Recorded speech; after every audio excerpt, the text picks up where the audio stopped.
Welcome to Sports Talk with Steve Jones, the daily talk show with the voice of Penn State football and men's basketball. You never know what special guest may stop on by any given day. Now here's the man of the hour, Mr. Steve Jones.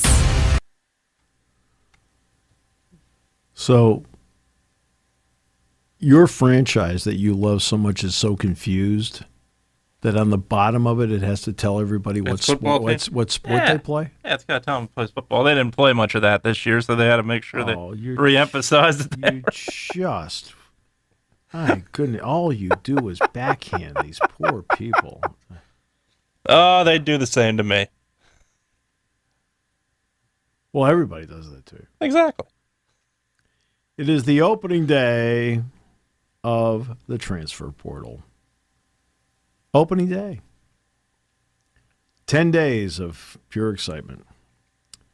Now, the way the numbers work out for Penn State is this, and then we're going to get to the house deal in a moment. Penn State currently has 119 players on the roster. They also have 11 more recruits coming in at the end of it in June. Some may get here earlier than that, but still 11 more to arrive.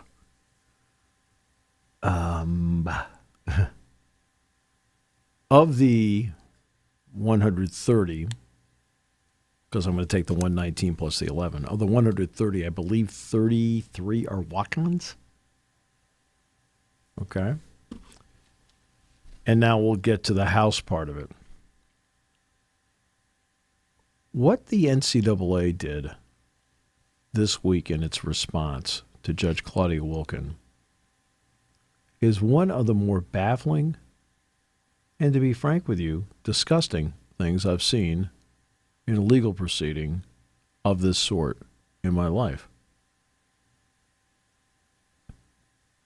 She suggested, now let's talk, remember the 10-year part, I have a little problem with the 10-year part, and I said it's only a tweak of language. They tweaked the language, so both sides were like, hey, we're going to review it every year. Okay, so that's the tweak in the language. So that's that part settled. Now it's the walk-on part, which her suggestion, which was brilliant, was to grandfather them in. So in other words, you go along, one graduates, you have one fewer player. Another one graduates, 5 guys graduated that are walk-ons. Now you have 5 fewer players on your roster until you get to 105. Okay? So let's talk about the expenses of the walk-on. What are the expenses of the walk-on? Okay? One of the great things the NCAA did do years ago was they were allowed to be included on a training table. I mean, it used to be they weren't. Yeah. And a few years ago, they were included on the training table, where if you're going to get a locker and you're going to have to run at 5 o'clock in the morning and you're going to have to lift weights at 7:30 in the morning and you're going to have to be at practice every single day, well, isn't fuel part of your training? So that's why they finally said, you know what, they should be part of the training table. So what does a walk-on cost you? They cost you food on the meal plan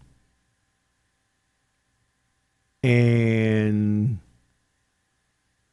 a seat on the plane when you go on the road and a hotel room. Oh, wait a minute. Except charters are done by the mile, not by how many people are on it. That's why you've attempted to stow away several times in cargo. Right. But charters are done by the mile. Sure.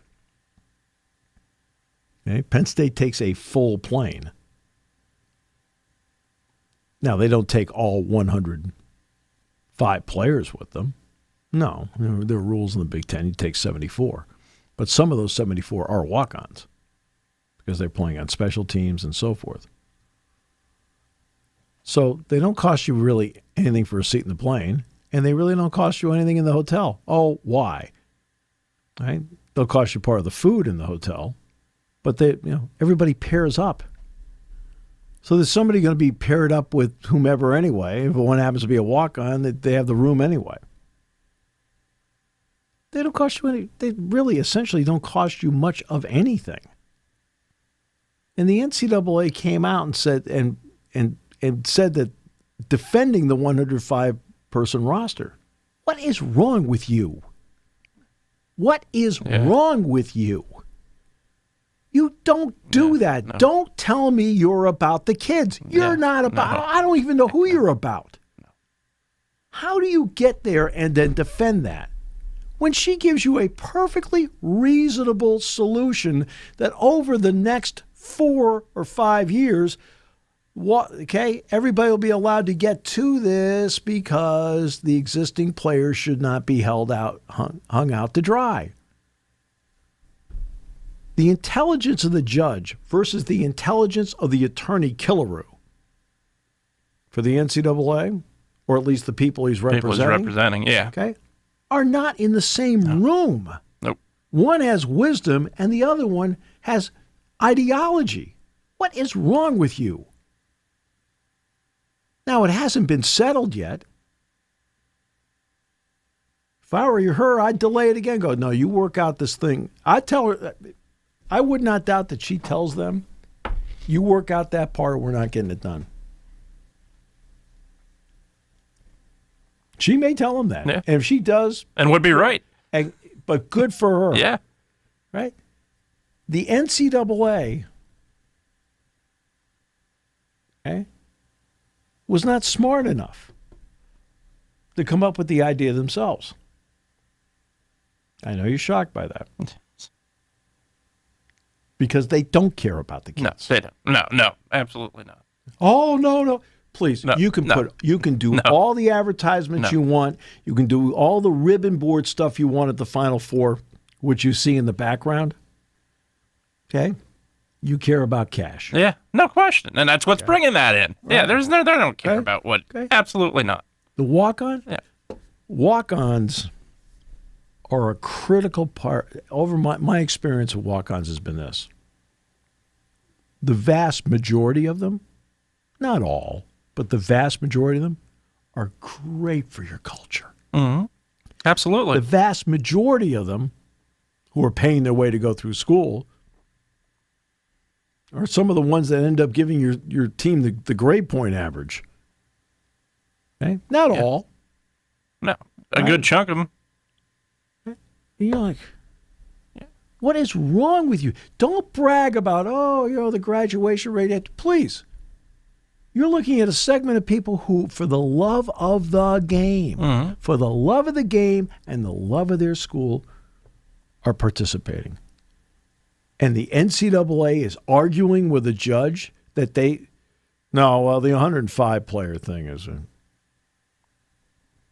Just point out, we want this eventually to be 105. We will work to grandfather. The Kessler people aren't going to complain about it. No. He's one of the attorneys. Kessler and Berman are the two attorneys for the players. Yep. They're going to complain about it.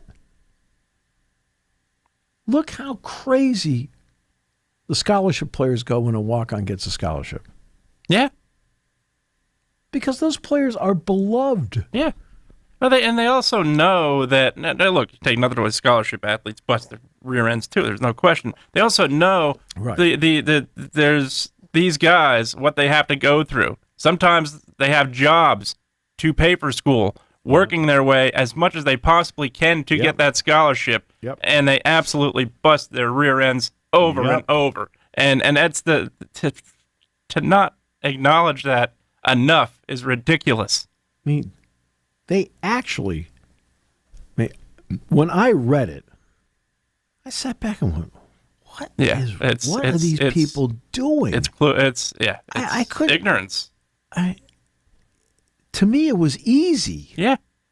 If it were difficult and complicated, I'm like, well, okay, I can understand it's kind of a complicated thing to work out. This isn't complicated.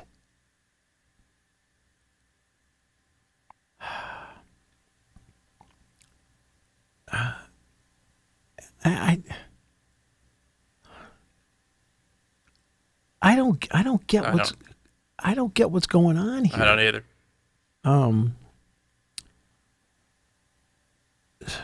So here it is. Let's see. Okay, so this is as of this morning. Roster limits and spotlight is planned for revenue sharing with college athletes nears final approval. That's fine. Okay? In a hearing last week about lingering concerns with the proposed settlement in the House versus the NCAA, and Kelsey Dallas of Yahoo Sports wrote this. All right. She said, my idea is grandfathering. It's not that many people. It's not that much money. You want to talk about a person that walks into the room prepared and understanding the issue. I don't know this person at all. I do know that this is the same judge that they had for the O'Bannon case and so forth. That's all I know about her. All I know is that when it comes to this, she's the smartest person in the room. Like, in other words, she thought about it. She came up. You know, it's one thing, and we see this on an everyday basis in other areas of life, where you got a segment of people out there complaining. Complain. And guess what they never give you? They never give you what their plan is. Yeah, absolutely. Okay? This judge went out there and not only said she had a complaint, because she's in a position to say yes or no. She has to approve it. She not only looked at them and said, I'm not comfortable with this part of it, she didn't look at them and say, come up with a solution. She offered a solution.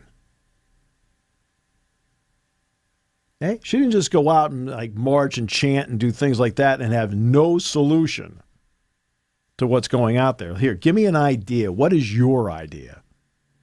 Okay? It's one thing to whine, moan, and complain. What's your idea? Well, she not only came out there, I don't like this part, and had an idea. And guess what? She had the right idea. Absolutely. Right? My idea is grandfathering. It's not that many people. Correct. It's not that much money. Correct. You want to talk about checking every box and knowing what you're talking about? She did. But representatives from the NCAA and power conferences made no changes to the roster limit plan, arguing that adopting a different approach at this point would cause significant disruption. With who? With what? That's ridiculous.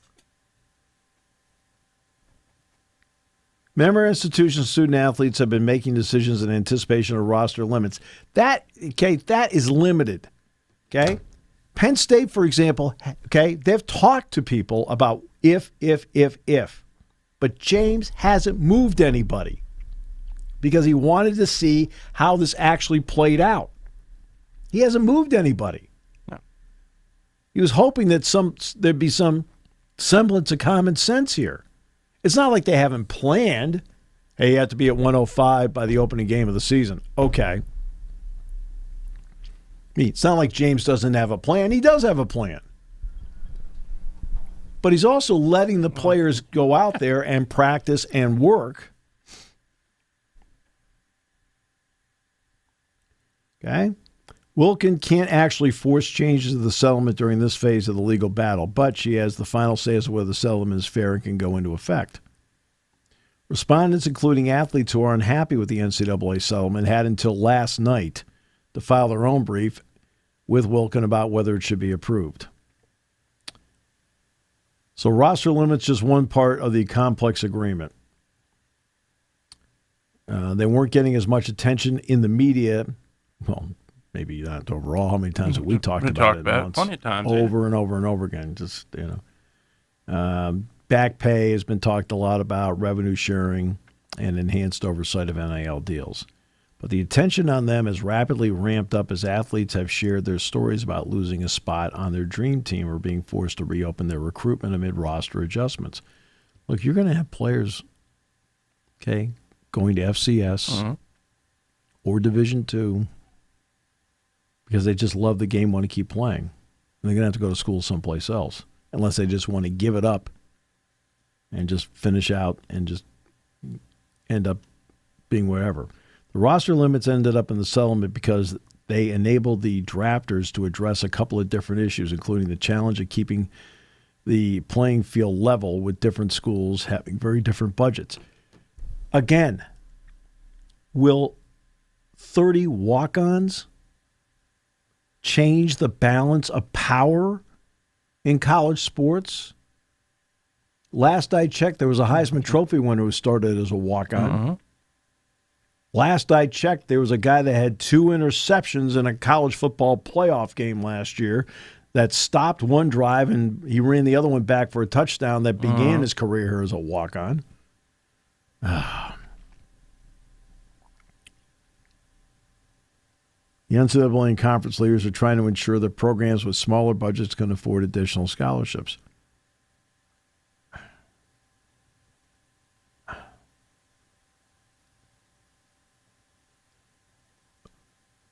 In a column in the Desert News, often read by you, Doug Robinson argued that under his roster limits, programs like BYU's track and field teams will no longer be able to do what they do best, capitalize on unrealized potential.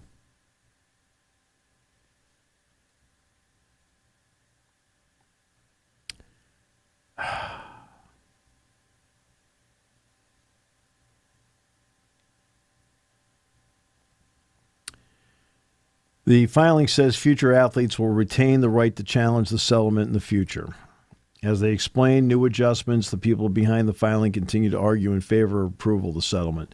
These revisions further confirm that over 99.9% of the class members have apparently realized the settlement agreement is fair and reasonable and should be approved so its benefits can fully flow to the classes, they wrote.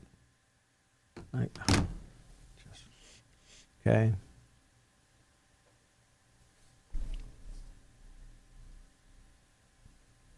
These are walk-ons. Within 5 years, everybody will be at 105. Okay? You're not going to be allowed to add walk-ons in. Okay? You're not going to be, hey, we got 133 players. 5 guys graduate. Okay, guess what? Now you're at 128. 10 more guys graduate, you're down to 118. I mean, it's just over time, it's going to get you to 105. Okay? There's going to be no competitive advantage. What, the people that have already cut down to 105 basically told people, hey, have a good one, you're gone? Hey, that's your decision. You decided to do it that way. That's your problem. I mean, that's what's happening here. They're getting feedback, especially from all the schools that have completed spring practice. There's a whole bunch of schools that completed spring practice that have already cut to 105. Or even fewer because now they're looking to make moves in the transfer portal. That's where the blowback's coming from. Oh, how could Penn State have all these walk-ons? Well, gee, I don't know, because maybe instead of running it like a cutthroat business, you have a head football coach that runs it like a family. That's the difference. You have some cutthroat program. Now, there's certain places. I mean, you know how many quarterbacks Auburn has right now? Guess how many quarterbacks Auburn has right now? 4, 5. Too low. Too low? 8? Yep. 8. Good Lord. 8. I can tell you right now, in the fall, they aren't going to have 8. No, I wouldn't think so. I would hope not. I would hope not for both sakes. Yeah, this has always been the part of this that's always bothered me the most. It is not about revenue share. That hasn't bothered me. Clearinghouse, that hasn't bothered me, right? It's always been, to me, what's bothered me has been the walk-on part. That part has bothered me the entire time. What do you do with it? Yeah.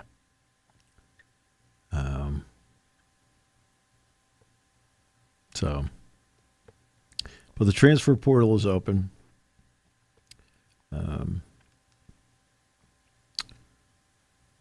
There's no D on the end of your name, right? No. Okay, good. So we spelled There it. technically is. Last name there is. No, we spelled it right. Oh, you didn't know it. Sorry about that. I got it now. You didn't know that we put your name in? No. Tell you, my phone didn't even ring yet. My goodness. You know what? If I were you, I'd spend the entire weekend and not go out and wait. Then on Monday we can find out exactly how productive you were. No, not true.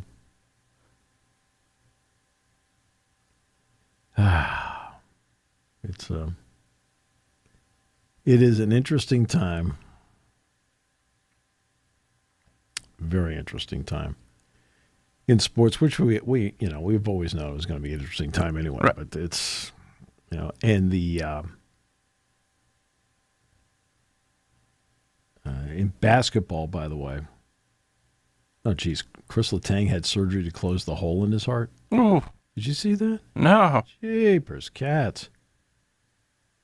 There's the undergoing procedure to close a small hole in his heart. He didn't participate in practice. No kidding, really? Well, yeah, I was going to say, I hope not. He already missed time earlier in his career because of strokes related to the hole in his heart. Jeepers, cats. He's 37 years old. You're talking. He's still averaging 23 and a half minutes a game of ice time. I mean, he's and playing effectively. Oh yeah, no, he's absolutely. Good. Oh yeah, no, good player. So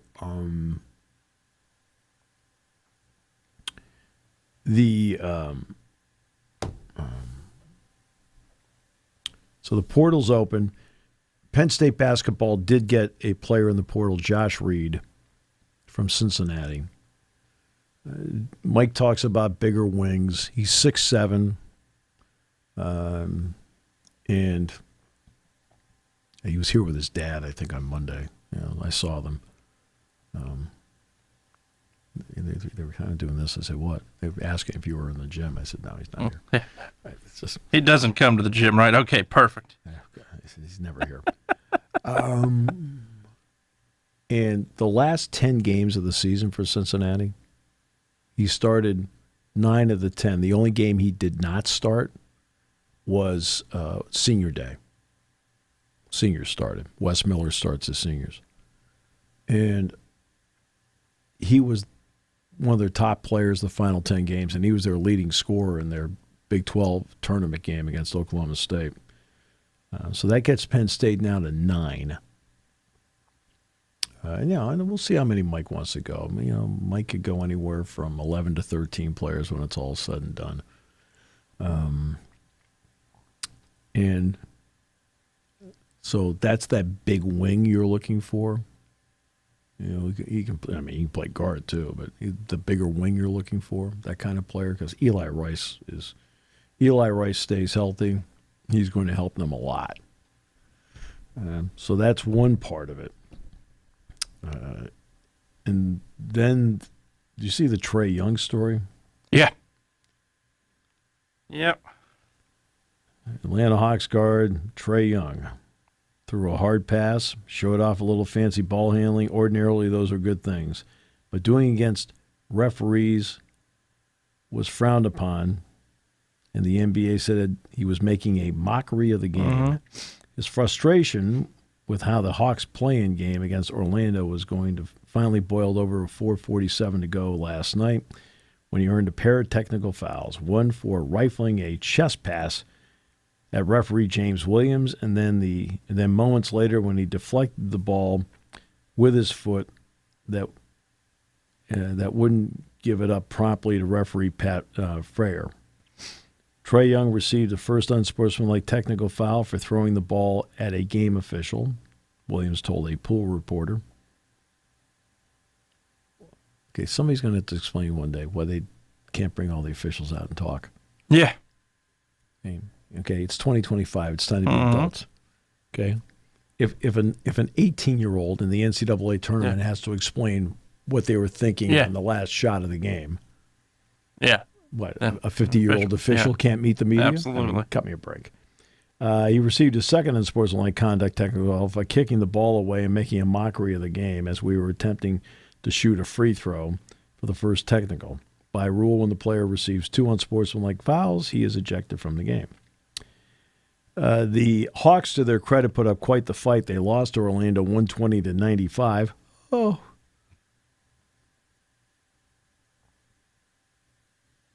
He said he was doing it to make a statement on behalf of his teammates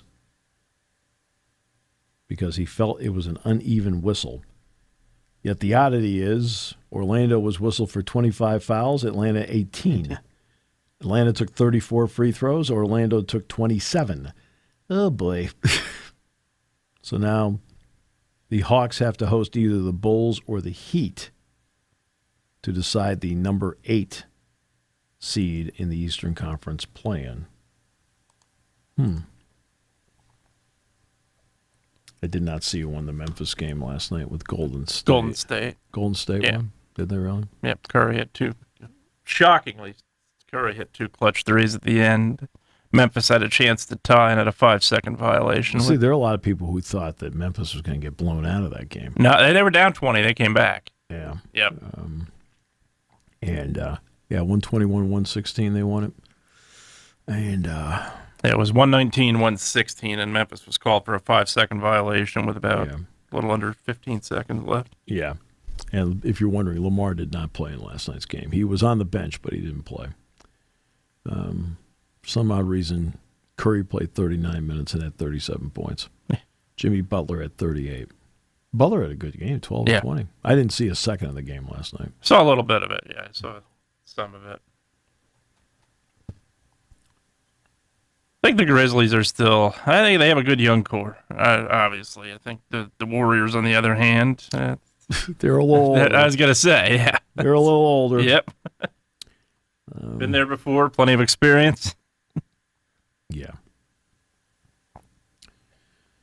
So I'm talking to my son last night, and he listens to a fair amount of Boston talk radio. And we all know Carter went up to visit. And he said they were talking about, well, a couple of off-the-field things, and he doesn't like to practice. I'm like going, what the hell are you talking about?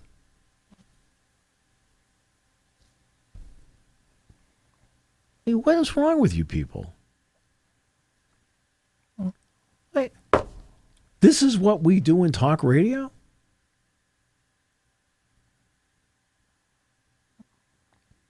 It's one thing for me to say Allen Iverson doesn't like to practice because he told everybody he didn't like to practice. I watched that guy practice after practice, stay after practice, working on his craft. Yeah. Fought like heck to play with one arm and an Orange Bowl. Winter, play with one arm because his team needed him. When probably some people were probably whispering in his ear, maybe you ought to sit out. Yeah. Right. Knowing that he's going to have this moment coming in a week. Right. Hey, take the tackle from LSU as the shorter arms. Go ahead. It's up to you. That's Campbell's big problem, by the way. They say his arm like this a little. Well, as a defensive tackle, that's a problem. Yeah. That's a big problem. It's a problem. All right. Like, okay. You do what you got to do. Yeah, that's right. I also have a theory. Well, I can tell you, he's not getting. On the outside looking in, he's not getting past number 4. No. The guy at Penn State, by the way, and we're talking about. Like, what are you talking? He's telling me this, so I didn't hear this myself. He's telling me. Well, if he's telling me, I think. Obviously, it's probably right. Yeah, sure. Right. I said, they're saying what? Yeah. I said, you got to be kidding me. I said, golly, after a while in this business, you got to stop hurting the business we're in by not knowing what you're talking about. Right. Or taking one thing and just running with it the entire way. Oh, absolutely. Let's do the narrative thing. Hey, look, groupthink. Guess what? Yes. Groupthink doesn't work. No, it doesn't work. People have caught on to groupthink. That's one of the things that's interesting. Yeah, people have caught on to it. I'm glad they have. It's about time. Yeah. We step back and go, well, that's not really. No, that's not quite true. Yeah. All right. Nope. Like, I'm listening to this. Like, okay. They said, well, they really do need a tackle. I'm sitting here like going, you're over here in the back. Okay. You stink. Yeah. You need everything. Need everything. Yeah. So take the best player. Yeah. And they're not taking a quarterback, obviously. They've got who they think is their franchise. They've got Drake May already. Yeah. Okay, which is fine. Yeah. They've got Drake May. Mm-hmm. Right? Tennessee, if they want to go with a quarterback, that's their choice. Yeah. Okay, that's fine because Tennessee, the Giants, and Cleveland have a multitude of needs. Mm-hmm. Absolutely. Okay. Yeah. Well, guess what? Okay. Yeah. If I'm sitting in the room, I'd look at everybody and go, guys, we're taking the best, we think is the best player here. Because guess what? Let's at least take the best player and fill, and then check that position off as to whatever it happens to be, whether it's Travis Hunter or Abdul Carter or whomever it is. Good. Solve that one. Yeah. Absolutely. And because you're not going to be able to solve all your needs in one draft. No, not at all. And for those three teams, obviously, Cleveland and the Giants, to me, still have that plug-in at quarterback. Where Giants obviously have Russell Wilson. Yeah. Cleveland's going to have a Flacco. Could be Kenny Pickett, maybe. Right. Could be Deshaun Watson, maybe. But they've got options. Watson's. I mean, that's what, an Achilles? Yeah. I don't think that's a long road to recovery. Yeah.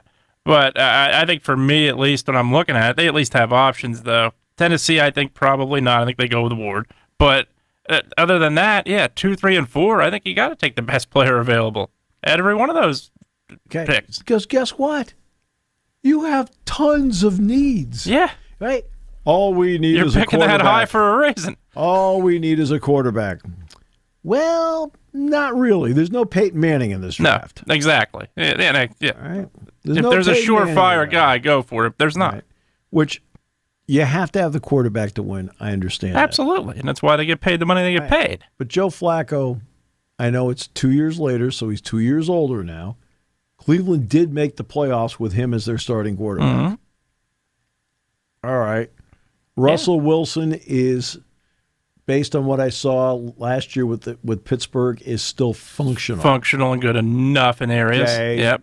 Good still has enough, a lot of flaws. Functional. Yeah. There's no doubt that he's not the same guy as he was 5 years ago, which is to be expected. I think Girardi's calling. He says he likes to call during the show when you're on because he's hoping I just pick up. Interrupts the interrupts the show. Says, sorry, Jason, see you later. Yeah, take care. Good luck to you. And that is right. That's the bottom line to me. I've changed over the years on this. I mean, if you do have an absolute need, and say you happen to be somebody that's acquired picks in trades, and you actually happen to be one of the teams that's 20 through 32, and through a trade that you made 2 years earlier, you've got the 5th pick. Yeah. Well, now you are picking a need. Yeah. Okay, what's the guy I need that could put me over the top because I'm pretty much settled at all the other positions? Yeah. Okay, that's fine. And two teams did that exceptionally well last year, obviously, and they played in the Super Bowl. Right. Chiefs needed a guy that could have the speed, could put the top in the defense, Xavier Worthy. Right. Eagles needed secondary. Right. Free agency needed the running back. They got him. Right. Didn't have to move. No. Because everything started changing with the quarterbacks being picked and the number of offensive tackles. There was started to be a run. Right. When the run happened, Howie Roseman was smart enough to say, you know what, nobody's going to pick the corner we want. He's still going to be there when we pick. So he didn't move up. Yep. Right. Those teams can pick needs in plug and play and feel like they're better. The teams that have earned their spots of 1 through 10, and you earned it through your play. Through the play, right? Have a multitude. And how many of those teams 1 through 10 are you looking at and saying, "Yep, picked there last year, picked there last year, picked there last year, picked there the last 3 years"? Yep. Yeah. They have a list. Absolutely. Pick the best player, unless the best player, or among the best players, is a quarterback. Right. And a quarterback to me that is going to Cam Ward could be among the better players. Could be. That's yes. fine. But look, there's realistically, Steeler fans aren't going to like this, and Eagle fans may not like this, and Ravens fans may not like this. But there's really only 14 or 15 guys in any draft that are actually would be a first-round pick in any draft. There really are only 14. mean, there are 32 first-round picks, but there are only 14, maybe 15. Sure. It was like, now that's a first-round talent. Yeah, absolutely. And by the way, Warren and Carter are 2 of those guys. Agreed. Okay. Yeah. Right. And there are teams, look, 49ers included, that don't necessarily need a tight end or looking at Tyler Warren for that reason. Look, they're good. Look, Kittle's gone soft. Yeah, he's not the player he once was. Doesn't block like he used to. So, I mean, you had to bring Juszczyk back. You cut Juszczyk and then you brought him back. Right? Because guess what? I mean, you guys that can't leadership block. in the locker is just not needed. Hey, your team, it's just a comedy of errors with your team. To their credit, they make great fodder on this show. They do. Right? Don't know the overtime rules. Don't know anything. But the other part of it is with you talk about quarterback. And obviously, Mahomes is a little different. He's a top 10 pick, but Jalen Hurts, second-round pick. Drew Brees won a Super Bowl. Second-round pick. Tom Brady, we know the story. Sixth-round pick. Joe Montana was a third-round pick. These guys weren't. He went too high. He went way too high. Entirely too high. But these are all guys that were literally there past the first round that were franchise quarterbacks and won you Super Bowls. Nebraska wide receiver Hardly Gilmore has entered the transfer portal. They didn't even have a spring game. They still have guys going to the portal. Still got guys going to the portal. Just kidding, because, right. I think the world of Matt. So yeah, well, absolutely. So yeah, stayed high guy. Yeah, but a great guy. Yep. I just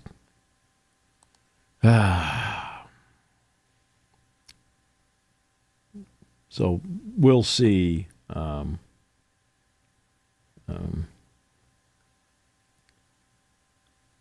Nobody has officially announced except for J.B. Nelson, right, that they're in the portal. There are a lot of rumors about people in the portal that are going to go. Now, I know you're shocked there are rumors. Oh, that doesn't happen. I know you're shocked. That stuff does not. Rumors and gossip don't happen in this world anymore. I've never heard that. It's kind of like our hallway. Hey, I heard. From who? The janitor? Who? Who'd you hear from? Word on the street is. It's my favorite. The word in the street. Yeah, word on the street. Word in the street's what? Where? What street? Okay. Usually when I'm on a street, I'm trying to get off that street as quick as I can. I was just there, right? Yeah. I was just there. It's like, don't tell me what word in the street is. I said I was just standing there. You walk the streets of New York. Yeah, you walk the streets of New York. You're getting point A to point B as quick as you can. Oh. And I'm not talking about the area. I'm talking about just the crowd. You're getting away as quick as you can. Well. You're literally, you're in a rush. We also know what your plan is. Jason, when he's in the streets of Manhattan, walks with his head down. That way, when the people, who obviously, people can tell by the cut of your clothes, you've got cash. They can tell by the cut of your clothes, you've got cash, right? So that's why he walks head down. I'll tell you what. Sometimes the people walking with the briefcases in Manhattan and everything else, the street makes the street the safest place to walk. I've been clocked a few times with, unintentionally, I hope, with a few things. By the way, Jason also has 4 Rolexes and 8 pairs of Oakley sunglasses. Amazing. A lot of people pay $10,000 and they get them on the street. Did I ever tell you the Rolex story? Yes. Yeah. Yes. Okay, Dave Deggets and Duron Hayes. So I'll repeat it for those who haven't heard it. Penn State goes to the 1990 NIT Final Four. They ended up finishing third. They beat New Mexico. And so, get to the Marriott Marquis. And these guys, they're all excited. It's been a great run. They get to this point. Okay. And I leave the Marriott Marquis, and I'm going to go out. I'm going to go to a restaurant. I'm walking through Times Square, and I see Deggets and Hayes. Mr. Jones, you won't believe it. We got watches for $15. That was cheap. They were $40 when I was a kid. They got $15. And I said, Well, this is 1990. Yeah, that's about when that's about Okay. about the same time. So whatever the number is, maybe it was $25. Right? So $25, right? And I said, "Are they Rolexes?" How did you know?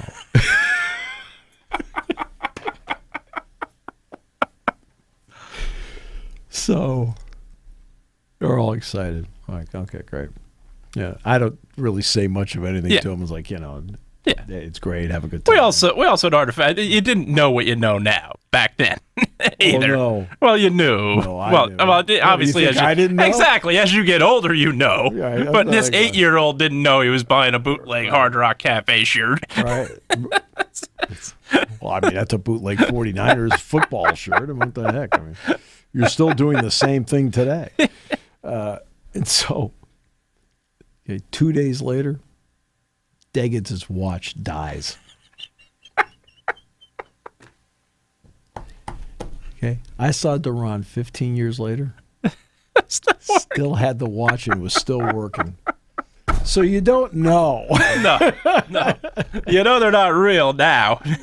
You didn't at that time for a lot of people, but yeah. Daggett's 48 hours. Duran 15 years later. It's still working. I said, "You still got the same watch?" He goes, "Yeah, it's been amazing. It's been great." I'm like, "Okay, great." Yeah, I bought somebody was selling Hard Rock Cafe shirts, and I think I ended up buying a red one, and I said, "Do you happen to have blue?" His exact words to me were, "Give me 5 minutes, I'll find you one." No. Oh, geez. Just give me the red. Oh, God. Again, I was very young at this time and do not know what I now know about clothing that is much cheaper of a brand name in certain areas. As he sits there wearing that bootleg 49ers shirt that you got from overseas that probably is now more expensive than ever before. You probably would, yeah. You wouldn't be wrong. I feel like I let the cat out of the bag. I admittedly have not researched it since the agreements that have been made in the coming last few weeks, but I would imagine it probably is not cheap. Oh, brother. Whew, boy. Yeah. Yeah, but our valuable words of advice for the folks listening: if you want an NFL jersey, please get it on NFL Shop.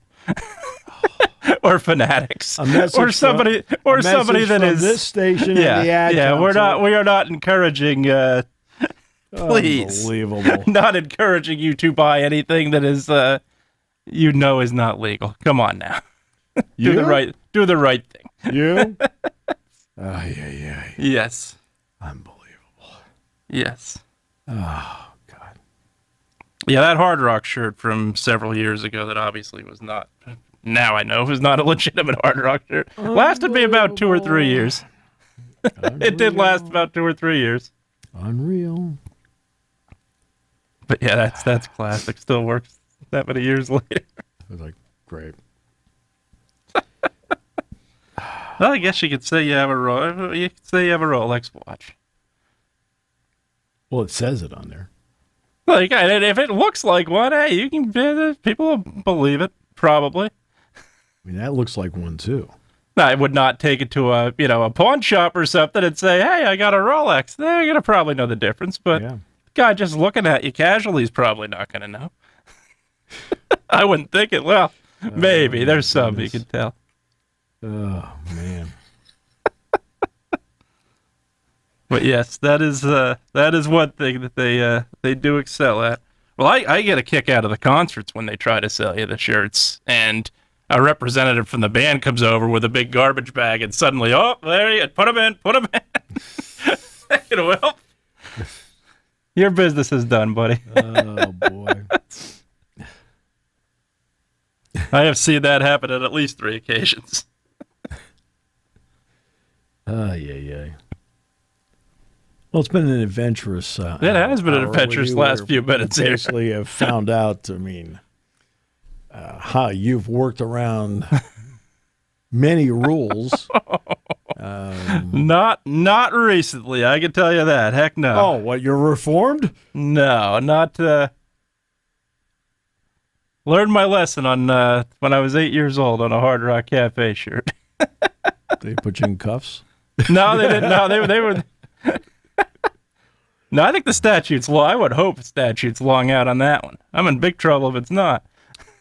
Well, I have several text messages here from the New York Police Department. NYPD. Yes. Yeah. Sounds like you knowingly bought it. No, I didn't. No. All they want me to do is to share your contact information, and I happen to have you in my phone. Oh, there it is. I happen to have you in my phone. Good news. Hey, I watched NYPD Blue. I know how some of you operate. Oh, that just is all wrong. Ay. Oh, they are some of the very best. I absolutely. And look, to have that job in a big city, I wouldn't want it. Oh, no. You don't know what you're encountering. No, basis. absolutely not.